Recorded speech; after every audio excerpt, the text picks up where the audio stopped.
Japan బాధే వేరప్ప. Record స్థాయికి అకియా ఇల్లు. ఆ వివరాలేంటో చూద్దాం. జపాన్ గురించి మాట్లాడుకునేది ఎక్కువ, అక్కడ వాస్తవ పరిస్థితుల గురించి తెలిసింది తక్కువగా ఉంటుంది.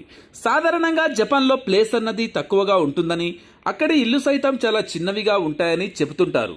మరి అలాంటి జపాన్ లో ఇప్పుడు 90 లక్షల ఇల్లు ఖాళీగా ఉన్నాయని, వాటిల్లో నివాసం ఉండేందుకు ఆ దేశంలో ప్రజలు లేరని చెబుతున్న వార్తలు అంతకంతకు ఎక్కువ అవుతున్నాయి. క్యాలెండర్ లో ఏడాది గడిచేసరికి ఆ దేశ జనాభా అంతకంతకు తగ్గిపోవటమే తప్పించి పెరుగుతున్న దాఖలాలు లేవు.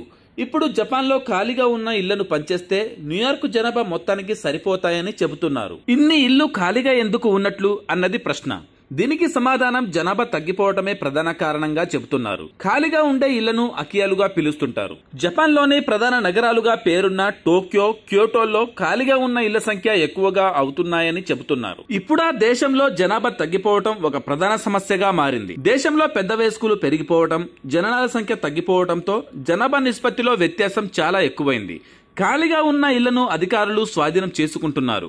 ఖాళీగా ఉన్న ఇల్లు విపత్తులు చోటు చేసుకున్నప్పుడు సహాయక చర్యలకు అడ్డంకిగా మారుతున్నట్లుగా చెబుతున్నారు. ఈ దేశంలోని యువత నగరాల్లో స్థిరపడుతున్నారే కానీ పట్టణాల్లో ఉండేందుకు ఆసక్తిని చూపటం లేదు. ఇక పాత ఇళ్లను పడగొట్టి కొత్తగా కట్టడం చాలా ఖర్చుతో కూడుకున్న వ్యవహారం కావటంతో పాత ఇళ్లను వదిలేస్తున్నారు.